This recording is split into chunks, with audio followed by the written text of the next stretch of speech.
Bonjour tout le monde, j'espère que vous allez bien. La dernière fois, on s'est arrêté à la page 23 et on continuera. Il me prit dans ses bras et me souleva plus haut que la porte, alors lis que je vois ça. Et je lis la prière qui demandait au Dieu de bénir et de protéger la maison et s'éloigner les esprits mauvais. Jandira me déposa par terre, elle était bouche bée. Zézé, tu l'as apprise par cœur. Tu le moques de moi? Je te jure que non. Jandira, je sais lire n'importe quoi. On ne peut pas lire sans avoir appris, c'est l'oncle Edmondo d'Indinha. Personne. Elle prit une feuille de journal et je lui. Sans faute, elle poussa et cria, appela Gloria. Gloria s'émut et elle a appelé à l'aide. En 10 minutes, deux tas de gens du voisinage étaient venus voir mon exploit.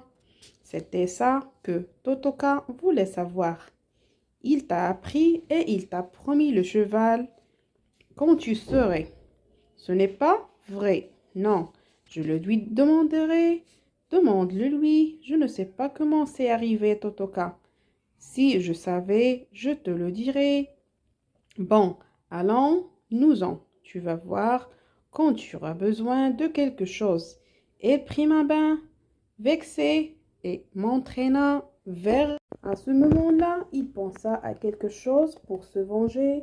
C'est bien fait, tu as appris trop tôt, petit Nigo. Maintenant, tu devras entrer à l'école en février. Ça, c'était une idée de Jean Dira. Ainsi, la maison serait en paix toute la matinée.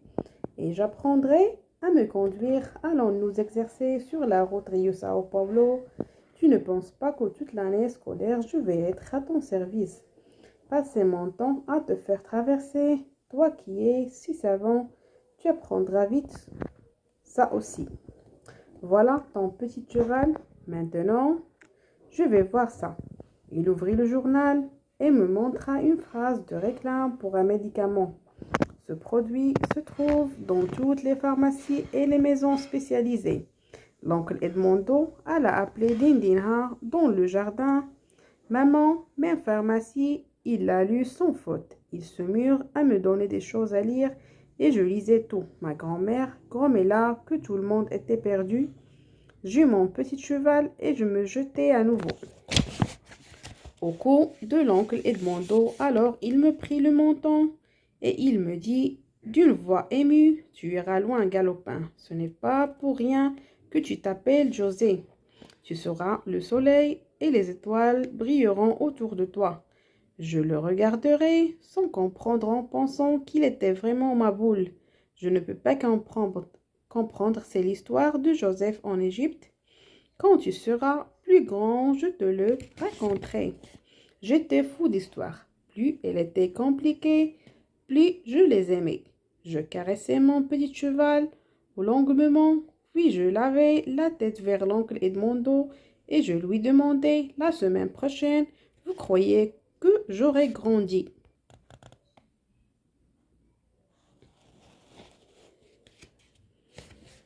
À la maison, chacun des aînés devait s'occuper d'un de ses petits frères. Jandira s'était occupé de Gloria et d'une autre sœur qui avait été donnée à des gens du Nord. Antonio était son chouchou ensuite. Lala s'était occupé de moi jusqu'à ces derniers temps. Il avait même l'air de bien m'aimer.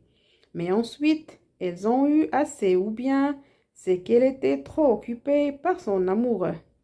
En gommeux, comme celui de la chanson, en pantalon long et veste courte. Le dimanche, quand on allait faire du footing du côté de la gare, son amoureux disait comme ça, il m'achetait des bonbons que j'aimais beaucoup, c'était pour que je ne dise rien à la maison.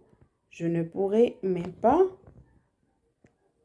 interroger l'oncle Edmondo, sinon on aurait tout découvert. Mes deux autres petits frères étaient morts tout bébés et j'avais seulement entendu parler d'eux. On disait que c'étaient deux petits Indiens pinagués, bien bruns, avec des cheveux noirs et raides. C'est pourquoi on avait appelé la file Aracy et le garçon Girondin. Enfin, venez mon petit frère Louis. C'était surtout Gloria qui s'occupait de lui et ensuite moi. Personne, d'ailleurs, n'avait besoin de s'occuper de lui car c'était le petit garçon le plus joli, le plus gentil et le plus sage qu'on ait jamais vu. C'est pourquoi, lorsqu'il m'adressa la parole de sa petite voix qui prononçait toutes sans faute, moi, je m'apprêtais à gagner le monde de la rue et je changeai d'idée. Zézé, je veux m'emmener au jardin zoologique. Aujourd'hui, il ne risque pas de pleuvoir. N'est-ce pas qu'il était mignon? Il disait tout sans se tromper. Ce petit-là serait quelqu'un, il irait loin, et je regardais la belle journée, comme que du bleu dans le ciel. Je n'ai pas le courage de mentir, parce que, quelquefois, quand j'en avais pas envie, je disais, tu es fou, Louis, tu ne vois pas que l'orage arrive. Cette fois-ci, je pris sa menotte et nous voilà, partis pour les aventures dans le jardin. Le jardin se partageait en 3 domaines, les jardins zoologiques, l'Europe qui se trouvait près la haie, bien entretenue de la maison de ce Jalinho, et pourquoi l'Europe, même mon petit oiseau, ne le savait pas. Enfin, l'endroit où nous jouons au téléphérique, du pain de sucre. Je prenais la boîte et bouton et je l'ai enfilé toute une ficelle. Ensuite, on attachait une extrémité à la haie et Louise tenait l'autre. On mettait en haut tous les boutons et on les glissait lentement un à un. Chaque voiture arrivait pleine de gens connus. Il y en avait un tout noir qui était le wagon du nègre Birikenho. De temps en autre, on entendait une voix dans le jardin voisin. Tu m'abîmes pas, Maë, Zézé. Non, Donna de Miranda, vous pouvez regarder, c'est comme ça que je t'aime. Jouant gentiment avec ton petit frère, ce n'est pas mieux. C'était peut-être mieux, mais quand mon parrain, le diable, s'apparaît de moi, il n'y avait rien de plus agréable que de faire des sottises.